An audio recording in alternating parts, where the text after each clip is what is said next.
RMN Drama presents Kini ang akong suliran. Sa bugtong tuyo nga kami makaalagad kaninyo, among gituyo pagmugna kining maong tulumanon nga pagatambagan nila ni Dr. ni Elaine Bathan nga mutabang sa pag-iway sa mga gumunhap ug kalibo nga inyong gihambin ilabi na sa punto legal. Kinisab si Dr. Rene Obra ang kaabag sa inyong suliran. Kini ang akong suliran. Kini ang akong suliran.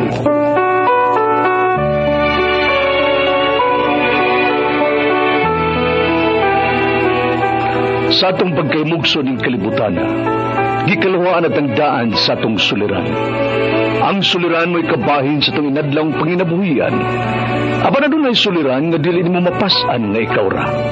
Nagkinahanglan kag katabang aron sa pagsulbad ni ini. Nagkinahanglan kag kahayag na mo'y mulamdag sa imong unahuna.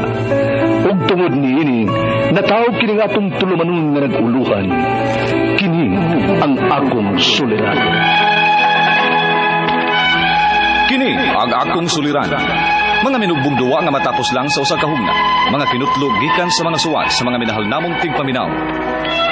Busa kung aduna kamoy suliran nga naggumon karon sa inyong galamhan, suwata ka na og ipadala ning atong tulumanon. Kini ang akong suliran. Aron kabuhatan ka na og duwa sa kahanginan og pagatambagan sa mga bulawanang hunahuna.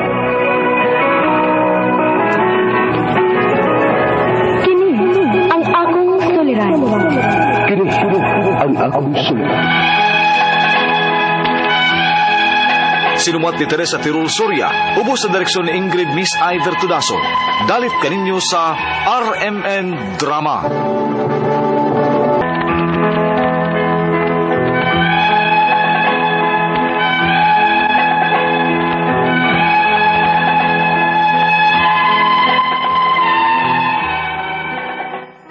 Maayong adlaw kaninyong tanan nga nagpaminaw karon ning tulumanon, kini ang akong suliran.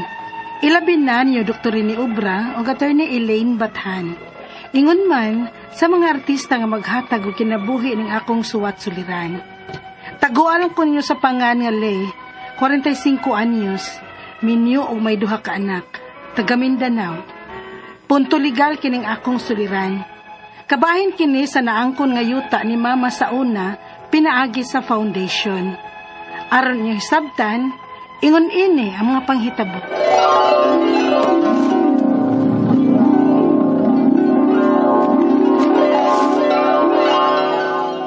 Alay Kapwa Foundation? Oo. Daghan naman rin nitabangan ng foundation. Ug usa sa mga successful program nila is kanang housing. Oh, sa may proseso pod anak?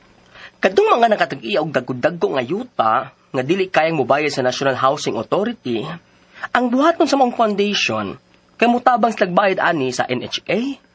Ug ilang tabangan nga makatukod og bahay ang tag-iya sa yuta. Pero kinahanglan silang mo share og at least percentage silang yuta aron ma-share po sa ubang members. Unya, dili man kaangay mapalaka ana. Kay naman mo'y kasulatan ani. Mao ba?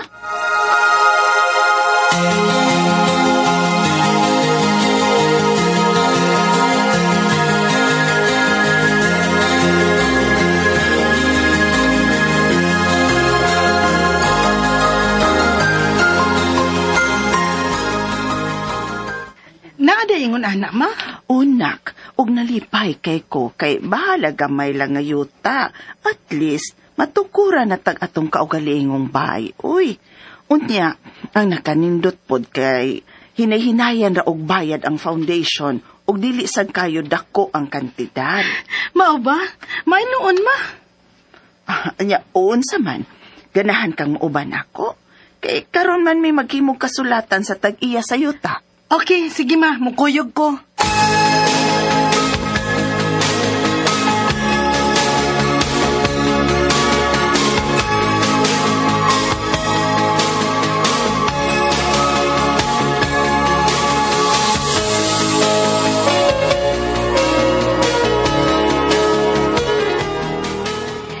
So, mauni ang atong kasabutan.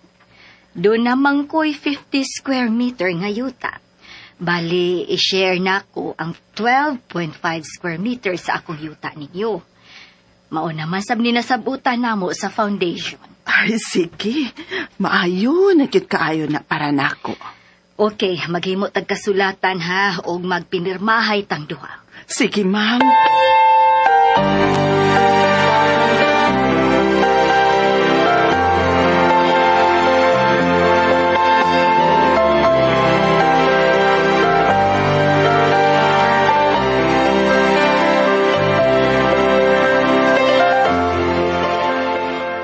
Ma, okay na ba nimo kung anilang una may motipon sa akong bana nimo? Uy, ganong dili, good.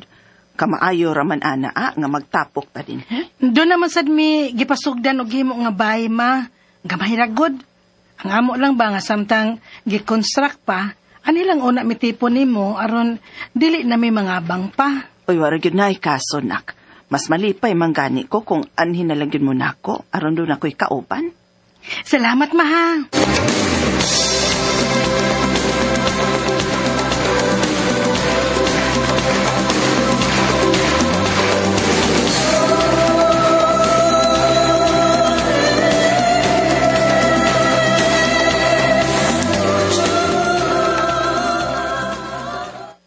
Ma, mangutana day ko nimo. Imo ba ning nalihok ang porsyento aning yuta nga gitukuran sa atong bayron? Ang akong buot pasabot ma ba kung nakapangana ba ni nimo? Wa, nak. Uy, nganong wa man, ma? Kampante raman sab ko, kay puli-puli man migbayad sa pamilya sa anak sa tag-iya aning yutaa. Unsaon nga namatay naman in tao ng tag-iya gyud. Pero mas maayo untang nabalhin gyud sa imong pangan gyud, ma ba? Di man sad ka mabalaka, day kay naaman may kasulatan atong anhing tag-iya aning yutaa. Nga gibaligya niyang porsyento siyang yuta sa foundation kani adto. Doon naman to'y perma niya. Maayo lang unta, ma. Kay basin unya ba, doon na kakulian puhon.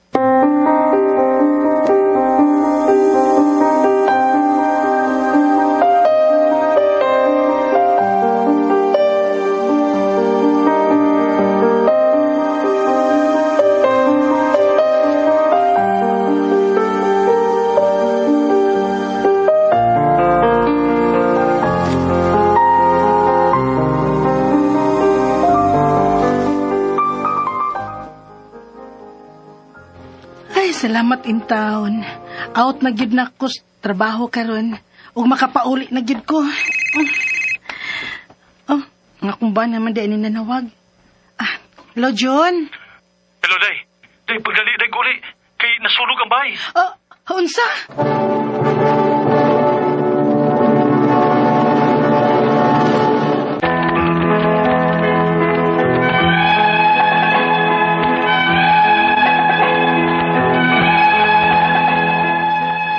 April 2019, nasunugan mi. For 28 years, nami dito nagpuyo ug sakit kaayo sa among buot nga nasunog ang among bahay ug pag-abot nako abo na lang yun. Wa ni malihok ni mama ang yutang nga gitukuran sa among bahay aron mabalhin sa iyang pangahan. Pero kampante ra siya kay alternate man silang mubayad sa pamilya sa anak sa tag-iya sa yuta. Ug doon na po'y gihipusan si mama nga kasulatan bahin sa kasabutan nila kaniadto sa tag-iya. Maay nilang gani, kay maugiyon nang gikuha ni mama ang mga papeles ug wa ni maapil sa paghasunog. Unya, dili na ko musugot pa nga magtukod mog balik og bay anang yuta. Unsa? Pero day, di na pwede, oy. Katong porsyento sa yuta nga gitukuran sa among bay, amo na to, kay gibaligya man tos imong mama sa foundation kaniadto. Tawa ko'y labot, oy. Sa amo paghihapon na nakapangan ang yuta. Busa may katungod kong mumando nga dili na mo patukuron og balik diha. Day.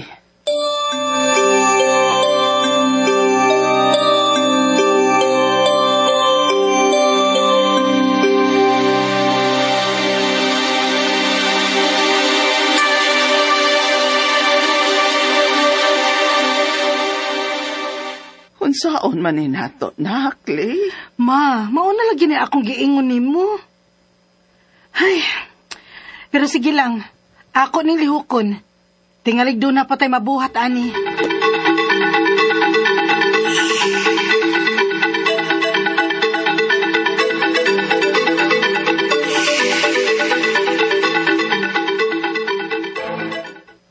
barangay staff ko din, ma'am. Sa may gusto nyo may tabo. Ang mauntay akong gusto, sir, ba nga, bayaran na lang niya akong mama sa mga nagastuan aron sa din taon dili maghuot ang dugan sa akong mama, sir. Kay, wa ra ba'y padulngan ang pagsigi di ay niyag bayad og amilyar sa pila ka tuig. Sige, ma'am. Ato na ipatawag ng citizen sa atong barangay nga imong ipasabot, ha? Sige lang, manawag lang niya minimo, ma'am, ha? Mga lang ko sa imong contact number, ma'am.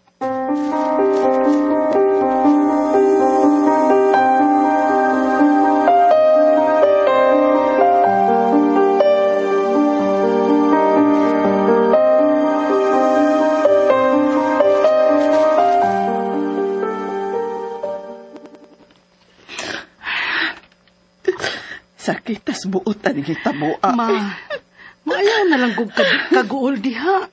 Dili ba na makaayo para nimo. Kinsa man ni? Hello? Ma'am, ang barangay staff ni. Yes, sir. Doon na kay balita.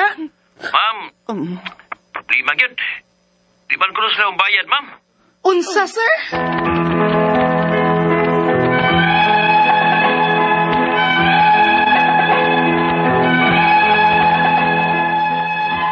Maunay akong gikabalak-an ron kay gahi gid kaayo ang anak sa tag-iya. Ang akong mga pangutana mo kining musunod. Unang pangutana. Wa may record sa National Housing Authority pero doon na may proof nga doon ay kasulatan nga gipirmahan sa ilang mama nga gibaligya sa ilang inahan ang porsyento atong yutaa sa foundation nga gitukuran sa among bay for 28 years. Unsa may chances na mo ini? Ikaduhang pangutana. Doon na sad may mga resibo nga magpamatuod nga gibayaran sa foundation ang NHA. Hasta pod ebidensya nga gibayaran sila sa foundation sa percentage atong yutaa. Makagukod ba mi ani? Naguol man gud ang akong mama aning hitabuang. Ikatulong pangutana. Gusto unta ming muduol sa foundation pero kaso lang kay halos wa na sad ang foundation ron. Doon na sila yung gamayng opisina pero for livelihood projects na lang. Unsa man kay maayo na mong buhaton? Makagukod ba mi aning yutaa? Ikaupat o katapusang pangutana. Nakikoordinate na mi sa barangay aning hitabua, pero murag kami man gihapoy giduot og maayo. Asa man ko pwedeng muduol aside sa barangay? Palihog, tabangi og tambagi ko. Kini ang akong suliran, Le. Maayong adlaw mga suking tigpaminaw kini si Attorney Elaine Bathan og ako today ang muhatag ninyo og tambag-tubag solusyon kalinawan sa inyong mga pangutana, mga problema na may punto legal. Kumusta man mong tanan din ha? No?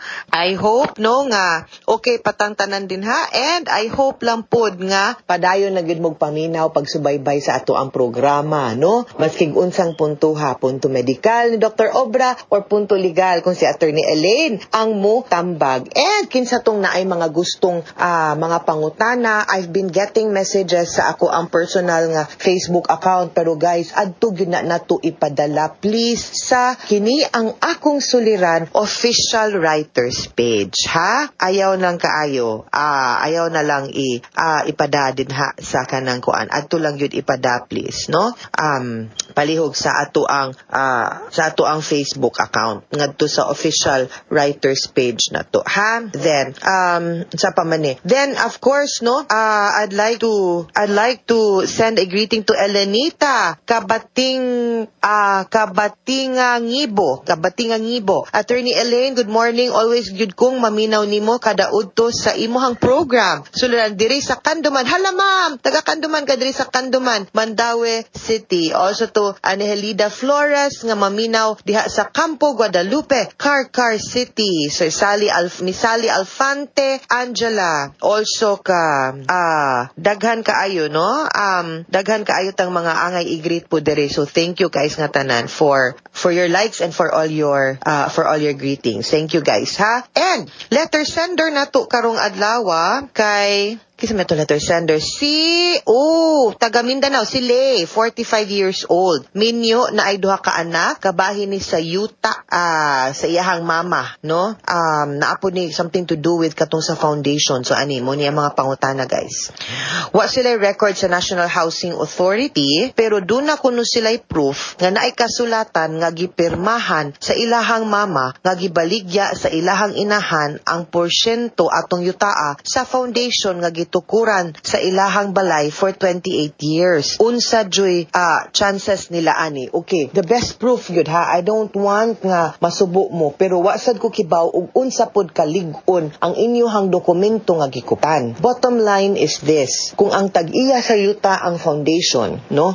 Unya karon unsay ilahang proof or document, and unsa po'y document nga nabaligya ang property. Now, the best proof of ownership is ang title. Ug wala, then it's a tax declaration. Ang best proof nga mapakita pod nga nabaligya na is a deed of sale. Kung wala pod na, then maybe we can question no kung kinsa gyud ang tinuod nga tag-iya ani nga property. So magdepende gyud ni siya kung unsang mga dokumento sa mas imong giingon ang inyong gikuptan, ha?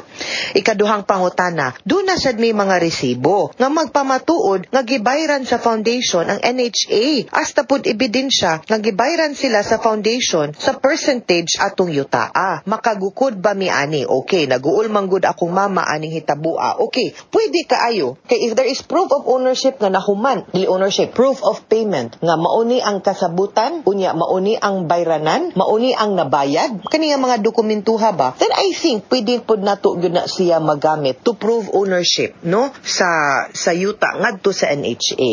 Ang NHA gyud it's one of the offices nato kaning disod nga matinabangon baya pod kaayo, ha? So I think they will help you, no? And they can also assist you once ma in place pod ang inyong mga papilis ug dokumento to prove nga nabayran gyud ng yuta, ha? Ikatulong pangutana, gusto unta ming moduol sa foundation pero ang kaso kay halos wala na sad ang foundation karon. Doon na sila'y gamayng opisina pero for livelihood projects na lang. Unsa man kahay among maayong buhaton kay makagukod ba mi aning yutaa? Okay, try to do gyapon. The foundation still exists. So I think naapa na ang mga records, naapa ng mga papilis, and basin makatabang papud sila nimo, no? On what to do kabahin aning mga problema ninyo sa inyong yuta. Then kung naay mga papers that can help you nga ma-trace back and ma-prove nato nga maugyod na nabayran gyud and then naamoy katungod anang yuta, duula lang ay lang sa pag-unhi, no, nga kay abilain na og advocacy ang foundation. As long as ni exist siya, kasi naapa may madawdaw dokumento dito nga pwede pa diin ninyo magamit para ma-strengthen ang inyong claim dito sa NHA, ha? Suwaye og adto.